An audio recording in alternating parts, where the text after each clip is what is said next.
Good afternoon. Today I'm going to be reviewing the VIIS Flieger GMT 42 Velebit. This watch is available from VIISwatch.com for €649. The watch is available on two strap options, either a black or brown Italian calf leather strap. VIIS are a microbrand based in Germany and their watches are made in Germany. So firstly, let's look at the box that the watch comes in and then I'll talk you through the specifications of the piece. So the watch comes in a matte grey cardboard watch box which is housed inside this outer sleeve. On the top of the sleeve we have the VIIS emblem and VIIS logo in silver. So one withdraws the watch box from the sleeve. Good attention to detail because the interior of the sleeve is lined with contrasting grey velour fabric and that gives friction but also makes it smooth for the watch box to be withdrawn from the sleeve. So very well executed. Matte grey watch box, as you can see, very well finished. Spring-loaded hinge lid, and in the underside of the hinge lid we have the VIIS emblem and VIIS logo, and the watch is fully upholstered with contrasting grey velour fabric. In the base we have a padded pillow cushion which is also grey fabric upholstered to a good standard, and it's a snug fit inside the base, does a good job of protecting the watch in shipping and also presenting it. So although basic, because it's a cardboard watch box, it does suffice and I think it is good quality. With regards to items that come with the piece, this is the plastic warranty card. On the reverse it details the terms and conditions of the 2-year international warranty, and it's bilingual both in English and German because, as I've detailed, VIIS are a microbrand based in Germany and their watches are made in Germany. Also has the contact email for VIIS should you wish to make a warranty claim during the 2-year period, info@VIISwatch.com, and the website VIISwatch.com. On the right hand portion there's space to fill in the reference number, name of the collector, date of purchase, and also the retailer can stamp it with an authorised dealer stamp. 2 years of international warranty is mandatory in the industry standard for mid-tier pieces between €500 and €5,000, so at €649 in the mid-tier. Good to see a 2-year international warranty versus a 12-month international warranty respectively.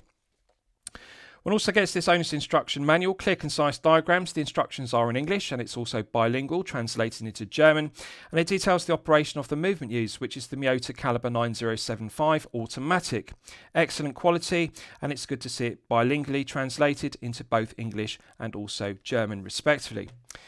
So with regards to the specifications of the piece, we have a 42mm case diameter, we have a lug-to-lug measurement of 49mm, a thickness of 13.4mm, and a lug width of 20mm. The genuine Italian calf leather strap is available in black or brown options. Of the two options, I think this black version is the best looking. It tapers from 20mm at the lugs down to the buckle and tang. Solid 316L grade stainless steel buckle and tang, brushed satin finish to the top side, underside and flanks, and on the right hand side it's engraved with high definition engraving with the VIIS text logo. Nice angular profile to it. I like the bevels, which are also brushed satin finished. The undercuts have been deburred and chamfered very well, no sharp edges, corners are deburred, and the gauge is heavy. Looks appropriate for the thickness of strap, and I like it. I think they've done a very good job of the finishing, and it does complement the genuine Italian calf leather strap. We have a double dome sapphire crystal with clear AR coating on the underside, and the clear anti-reflective coating does an outstanding job of reducing the highly reflective nature of the double dome sapphire crystal. With regards to the dial, it's matte black, and VIIS deserve credit here because they've chosen the correct dial finish. For example, this is not as shiny and reflective as a glossy enamel black dial, or alternatively a sunray black dial. Using a matte black dial is entirely appropriate for a Flieger watch with a GMT complication because it enhances the legibility. Had they used a sunray metallic dial, or alternatively glossy enamel black dial, it would have made it more shiny, more reflective, more like a mirror, and even with the AR coating that would reduce the legibility. It would be detrimental. Matte black dials are the correct choice for Flieger pieces and also GMT pieces like this. What I like about the dial, which is asymmetrical because we have the date complication at 3, is the quality of the printing.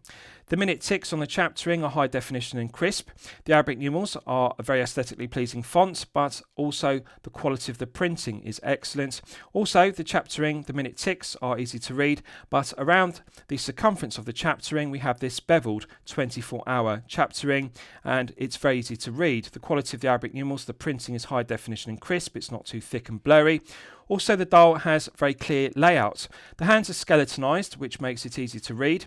And what I like about it is it's easy to differentiate. For example, the minute hand has an orange contrasting accent around the perimeter of it, so it's easy to differentiate the skeletonized sword hour hand from the minutes hand, and also the GMT hour hand has a contrasting orange triangle tip to it, so easy to identify which is the 12-hour hand, which is the GMT hour hand.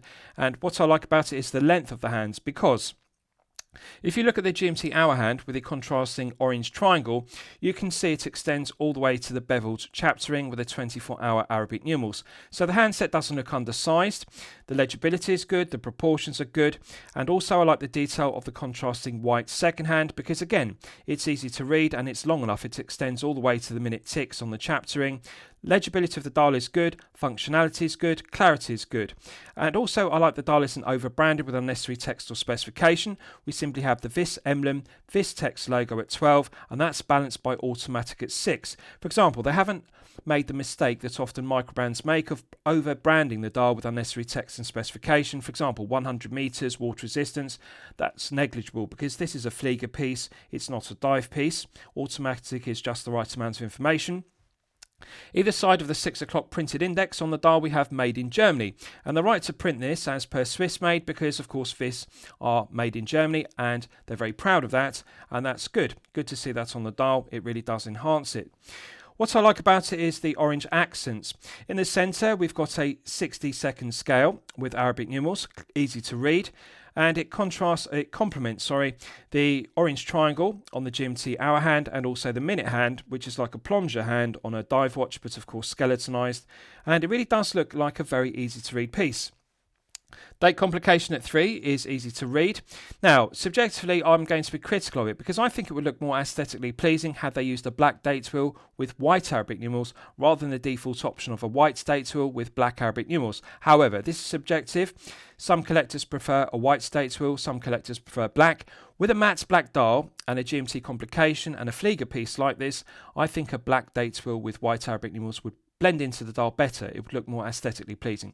But legibility is good, proportions are good, and both the single and the double Arabic numerals on the date complication at 3 are easy to read, but also the alignment is correct. The Arabic numerals aren't too far to the left or the right, or too high or too low in the dates window, so they've got it correct.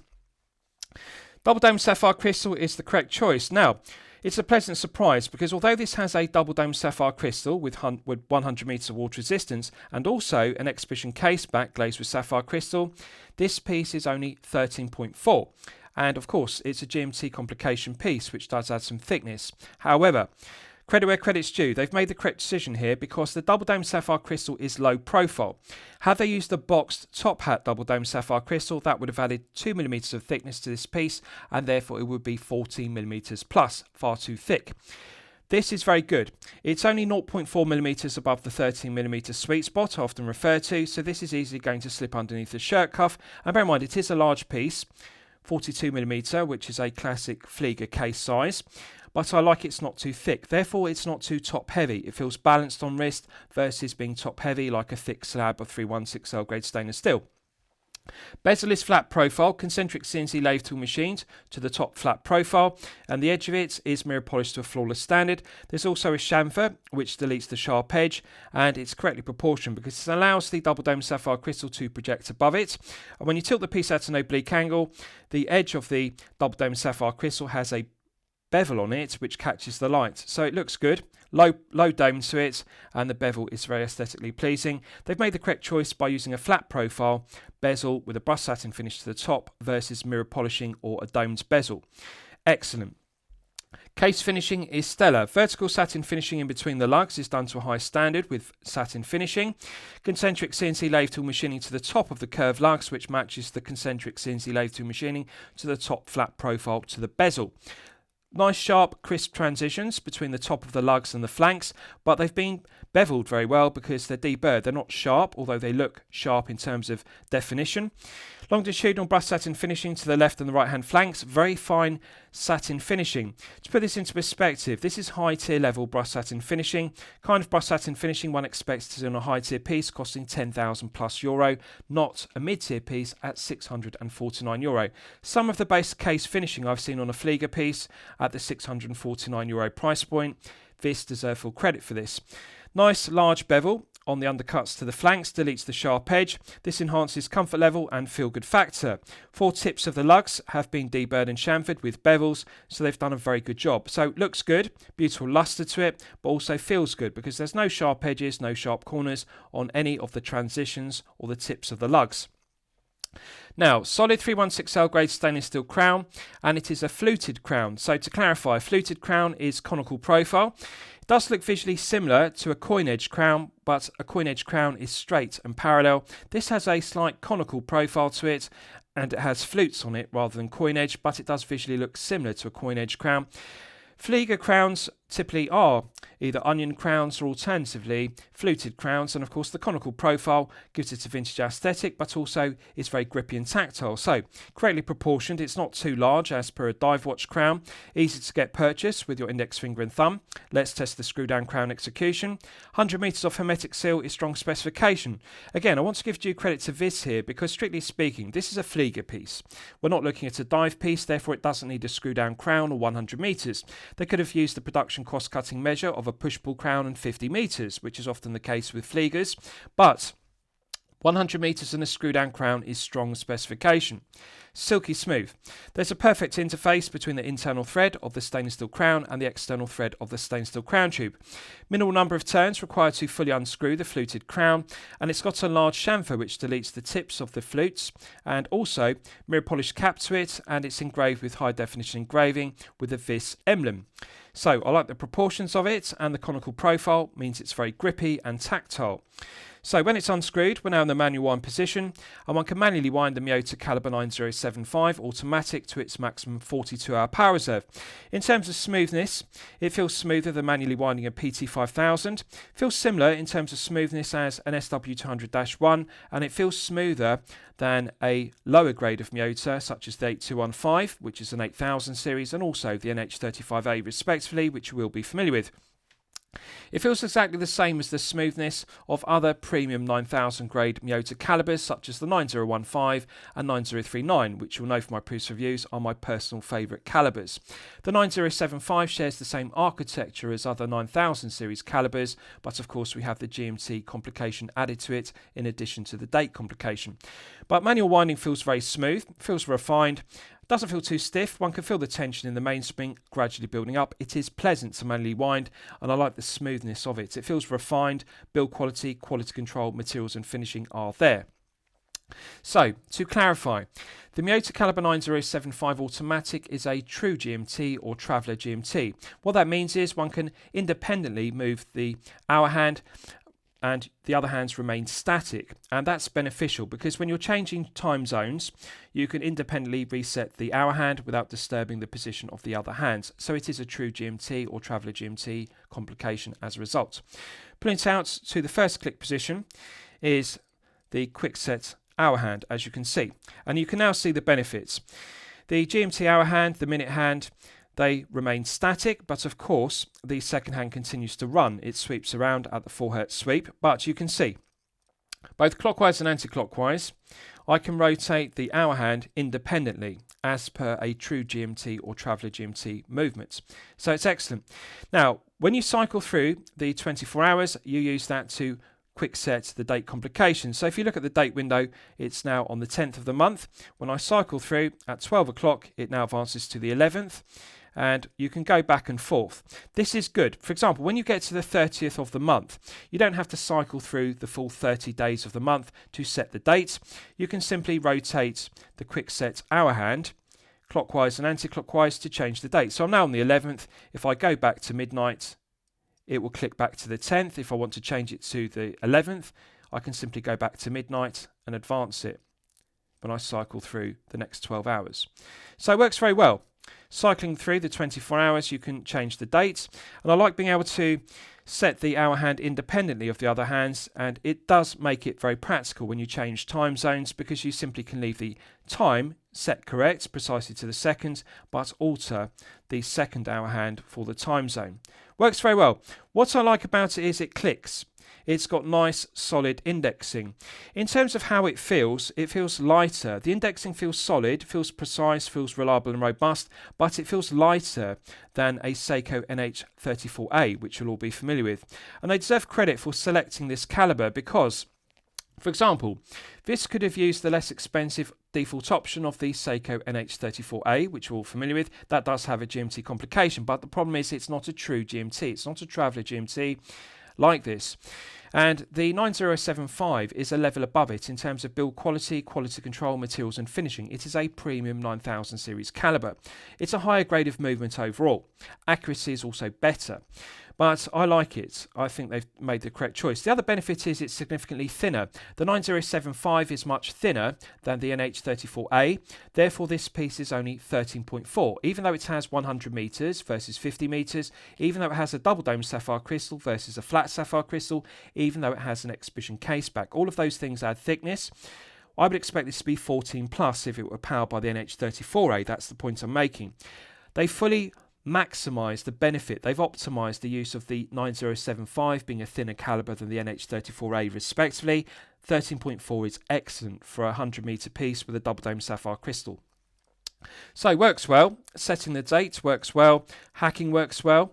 And also setting the hour hand.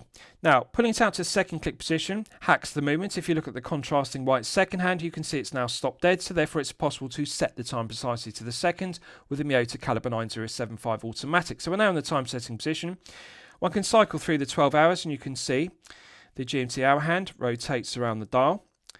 Feels smooth. Now in terms of smoothness, there's no discernible difference between other premium 9000 series calibers from Miyota, such as the 9015, 9039.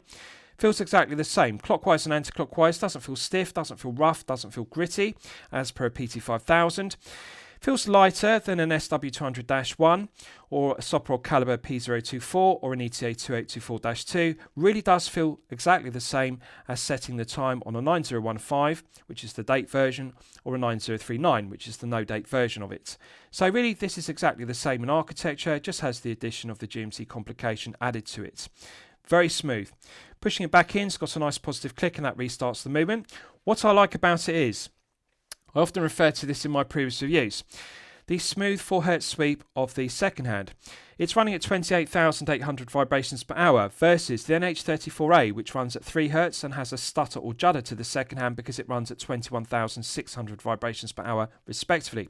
4 Hz gives a nice smooth aesthetically pleasing sweep versus the stutter or judder of a 3 Hz sweep. Again, that's the reason why the 9075 is better than the NH34A due to the smoother sweep. It just looks more aesthetically pleasing. Let's test screwing the fluted crown back down. Instant thread pickup. There's a perfect interface between the internal thread of the stainless steel crown and the external thread of the stainless steel crown tube. Sublime screw down crown execution. Minimal number of turns required to fully reinstate the 100 meters of hermetic seal.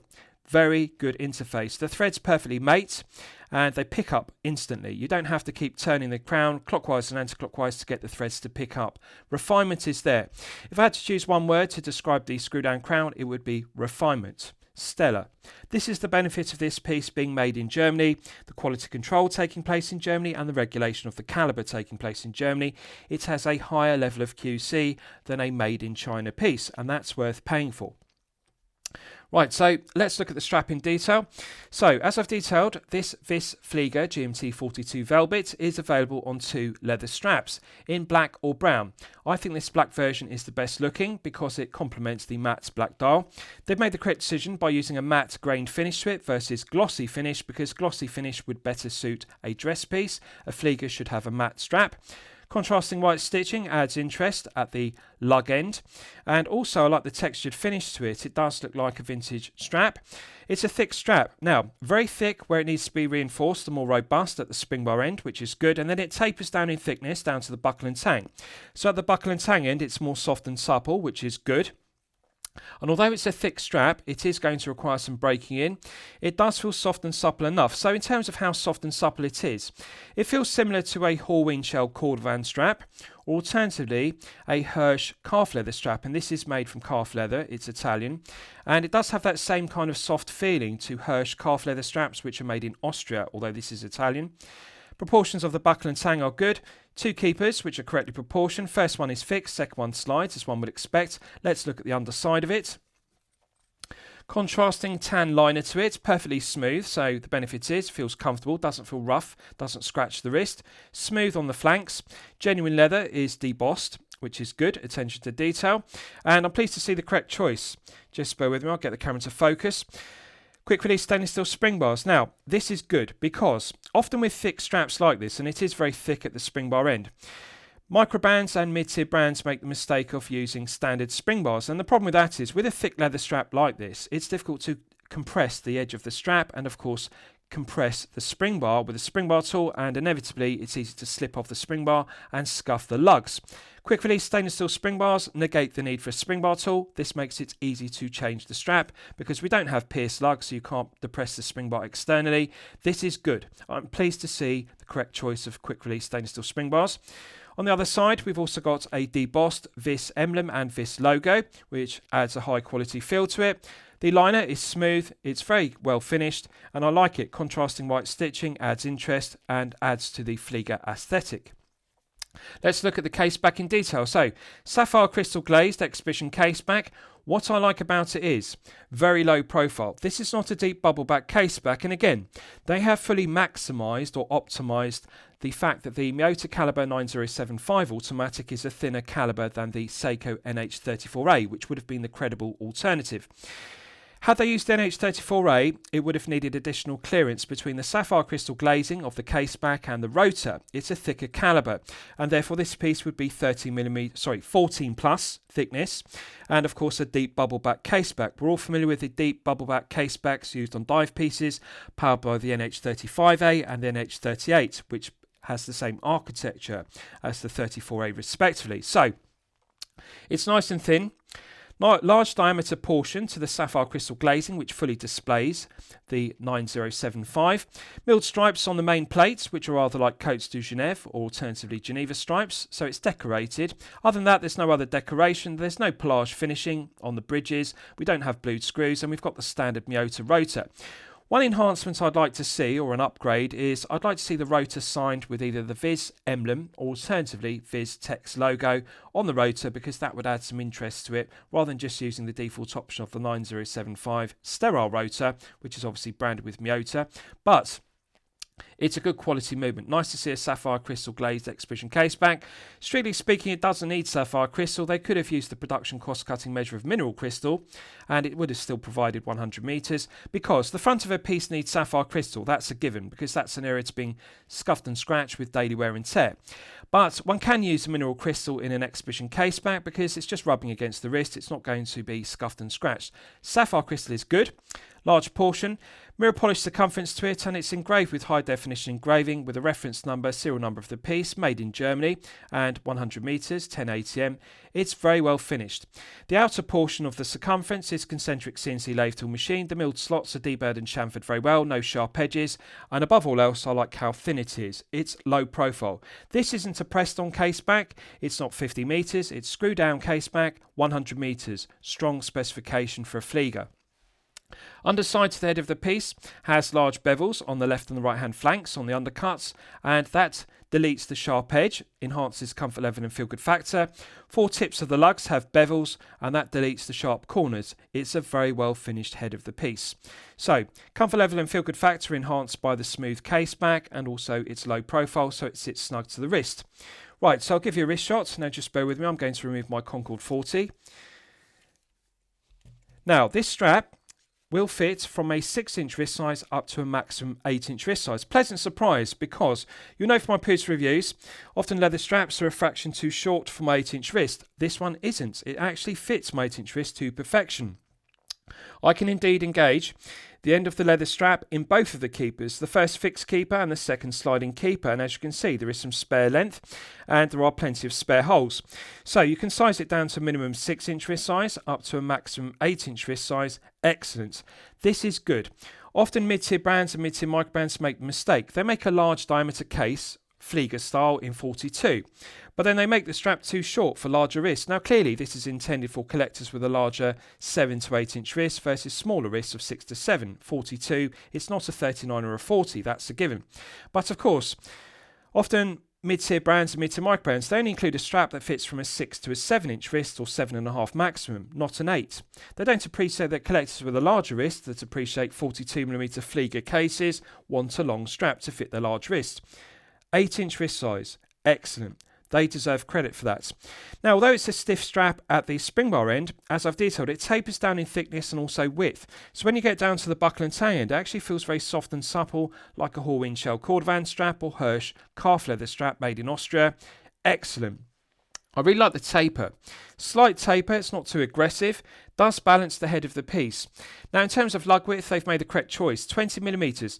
They could have used a 22 and had a 22 to 18 taper, but 20 is better because it makes the lugs more slender in profile.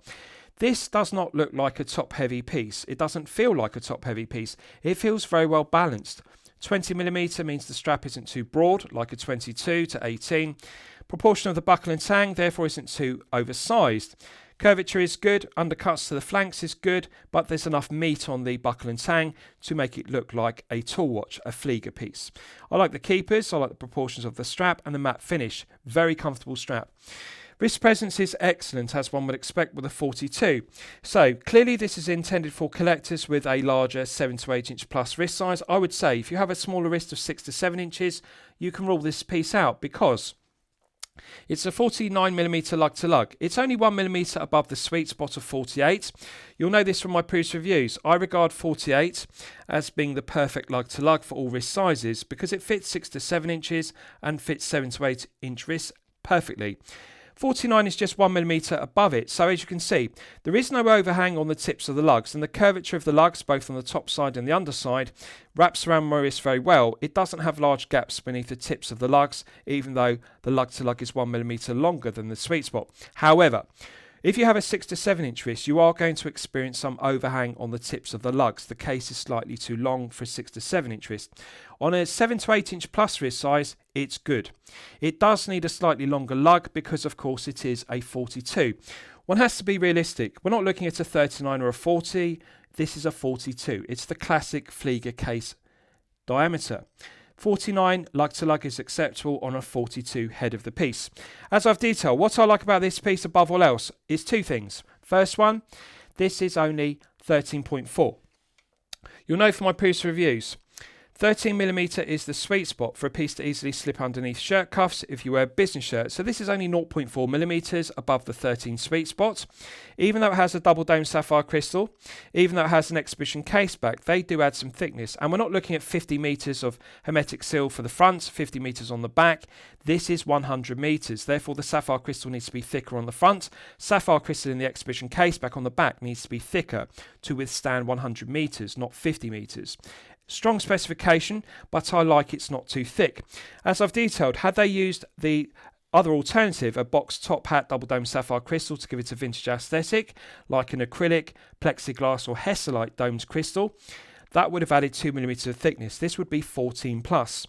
It's correct. Nice low dome to it.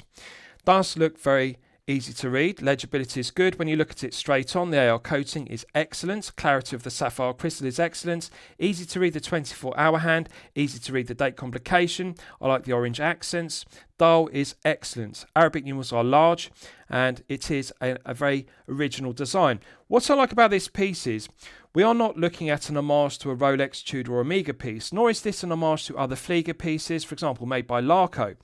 This is an entirely original design, and VIIS as a microbrand deserve credit for that because often microbrands in the mid-tier between 500 and 5,000 euro, when they release a first model, a first release, a novelty, they usually take the default option of producing an homage to Rolex, Tudor or Omega because they know that there is hunger in the market for those pieces, and of course it's low risk. They can produce volume, for example a batch of 500 pieces, and they know the market demand is there. It's more risky to come up with a Flieger piece with a GMT complication with an original design that's not an homage to a vintage piece from the 1960s or 1970s. This is entirely original. The dial design is Flieger style, and of course the GMT complication is classic, but however, it is original. The dial layouts and also the handset design is completely original, and VIIS deserve credit because it is more risky for a microbrand to produce a novelty which is an original design versus an homage, and I like to see microbands in the mid-tier take that risk. So it's good. I like the originality of the design. And they've done a very good job of it because the legibility, the clarity, the execution is good.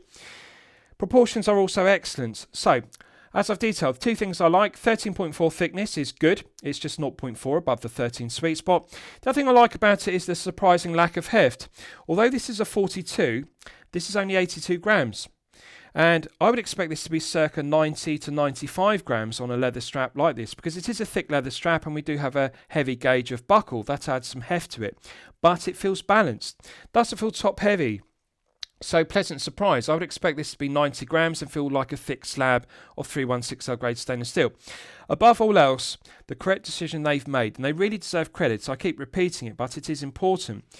Had they made the mistake of using the cost-cutting measure of the NH34, that would have reduced production costs per piece and maximised profit margin per piece. But from the collector's perspective, that would have diminished comfort level and feel good factor because it would have been a thick slab of 316L grade stainless steel. 14 plus, far too thick, with slab-sided flanks, like a made in China watch. This is made in Germany and it looks and feels more refined. The flanks aren't slab-sided, even though it's a 42, and even though we do have 100 metres, it hasn't got tall, thick slab sides, curves around the wrist well for a 42, low profile flat bezel, it's very well proportioned. So they really have optimised the 9075 being thinner than the NH34, and that's the benefit of this piece. 82 grams, 13.4 thick. Feel good factor is excellent, comfort level is excellent, but really suitable for a 7 to 8 inch wrist size. If you have a 6 to 7 inch wrist, I think it's too large and it dominates the wrist too much. Clearly best suited for larger wrists. Right, so let's do a Lume test and we'll see how the Lume performs when it's charged up to the absolute maximum. So just bear with me, I'm going to do up the strap because it makes it easy to handle the piece. And I'm just going to put back on my Concord 40 and then I'll continue. So as always, I'm going to use my 100 UV LED torch to charge it up to the absolute peak. So this uses BGW9 on the printed Arabic numerals on the dial and also the skeletonized handset. Right, so that's now fully charged. And as you can see, potency of the exciter on the skeletonized hands is excellent. GMT hand, 12-hour hand, and also pleasant surprise, they fully loomed the white second hand, which is unexpected, so that's good.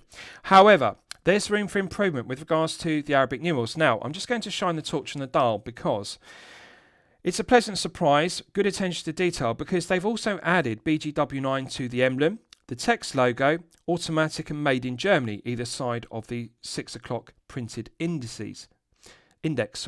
So, it is well loomed. They've loomed everything.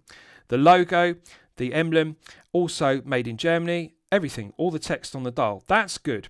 But, however, a production cost-cutting measure too far at this price point, because I think what we're looking at is 3 to 4 layers of BGW9 on the dial and 5 to 6 layers on the skeletonized hands. Now, one has to be magnanimous.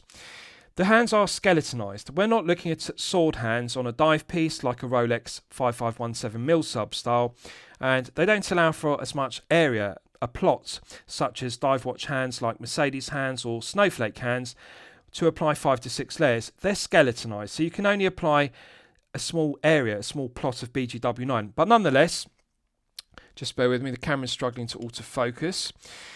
They've applied 5 to 6 on the hands, that's the point I'm making. But I think we're looking at 3 to 4 layers on the Arabic numerals and the printed indices, as well as the triangle at 12 o'clock. The VIIS emblem and VIIS logo are loomed, as is made in Germany, but the potency of the exciter on the dial isn't as potent as the exciter on the skeletonized hands. So there's room for improvement on the dial, but I think the hands are excellent. We're clearly looking at 5 to 6 layers on the hands, which is good, as one would expect. Dial needs more. And they could simply just apply an additional 1 or 2 layers to bring it up from 3 to 4 layers to 5 to 6. Then you'd have stellar performance on the dial and stellar performance on the hands, which matches.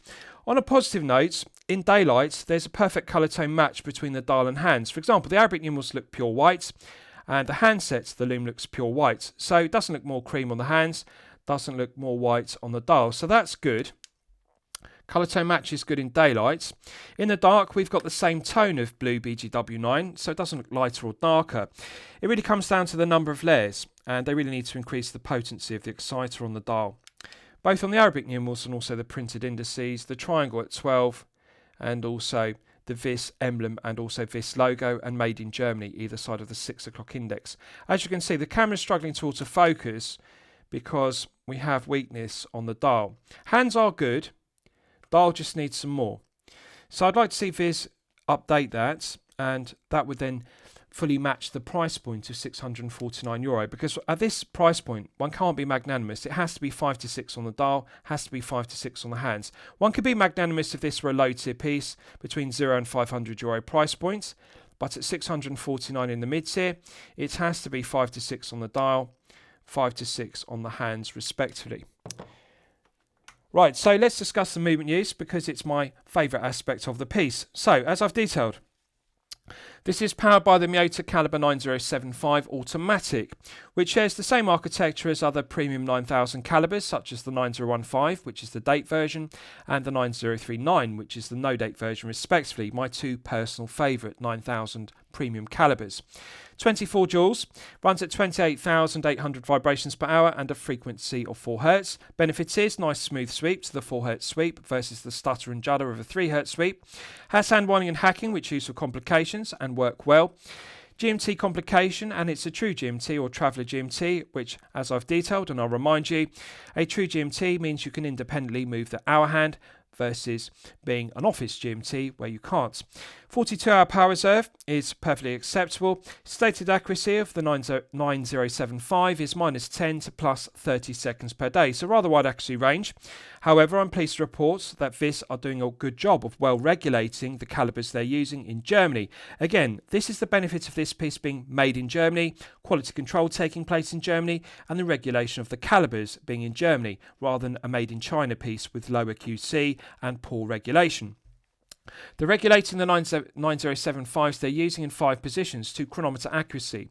This one is running consistently at +2 seconds per day, which is well within chronometer limits of -4 to +6. Stellar accuracy. Something I like about the 9000 series, such as the 9075 used in this piece, the accuracy is fantastic. It's a level above the Seiko NH34A, which is the other alternative. It's thicker and therefore it needs a deeper bubble back case back, as I've detailed. That's detrimental, and this is more accurate. Build quality, quality control, materials and finishing are a level above the NH34A. Correct choice. More expensive, therefore increases production cost per piece, diminishes profit margin per piece for VIIS. But I'm pleased to see €649, a 9000 series versus a less expensive NH34A. The NH34A is a good quality GMT caliber, but it's suitable for low tier pieces made in China between €0 and €500 respectively. It's the correct choice in the low tier. But when one gets to mid tier, €500 to €5,000, it has to be a premium grade of caliber, such as the 9000 series made by Miyota. The 9075 is the correct choice. I like it's thinner, I like it's more accurate, the quality is better overall. Correct choice. Are there any negatives to it whatsoever? No. +2 seconds per day is stellar, and 42 hours is excellent. The true GMT or traveller GMT complication is what I like about it. Being able to independently move the hour hand is beneficial when changing time zones. It's a very good GMT caliber. So last I'll summarise the piece. What do I think of it overall? Well, when I'm considering reviewing a watch on my channel, the watch should meet 2 criteria. It should be both excellent quality and excellent value at the respective price point. So mid-tier piece, mid-tier is €500 to €5,000, €649. 2 years of warranty adds value to the piece. Made in Germany adds value to the piece. I like that this is not made in China, and therefore it's made in Germany. Higher quality control, builds quality, and the regulation of the caliber in 5 positions to chronometer accuracy. All of that adds value. They're right to print made in Germany on the dial because they're proud of that, and that's good for a micro brand. They could have taken the less expensive option of making this watch in China and using a less expensive caliber such as the Seiko NH34A, as I've detailed. Premium 9000 series also adds value. The Miyota Caliber 9075 is a level above it. So all of those things add value. I'm going to declare it good quality and I'm going to declare it good value. I'm not going to say excellent quality and excellent value because of the one negative subjectively, the one shortcoming in specification. The lume on the dial, the Arabic numerals and the printed indices, it needs to be 5 to 6 layers. The hands are good enough. They're 5 to 6 layers on the skeletonized hands. They've done a good job of the handset, but I just want to see an additional 1 to 2 layers printed on the Arabic numerals on the dial and the printed indices, the triangle, the VIIS emblem, VIIS logo, and made in Germany. They're all fully loomed. They just need to be 5 to 6 to have more potency to the exciter, as I've detailed. If they upgrade the lume on the dial, yes, I would upgrade it to excellent quality and excellent value at €649. It is close to it. Other than that, there are no negatives. Quality of the finishing to the head of the piece is excellent. Fluted crown, screw down execution is excellent. And the exhibition case back is finished to perfection. So, excellent movements, excellent quality piece. I like it's an original design. Quality control is high, build quality is high, made in Germany adds value, 2 years of warranty adds value. Just needs better quality on the dial to upgrade it to excellent quality and excellent value. As it stands, good quality, good value at €649. I hope you've enjoyed my review of the VIIS Flieger GMT 42 Velebit. Please feel free to post your own comments below the video. Thank you for watching.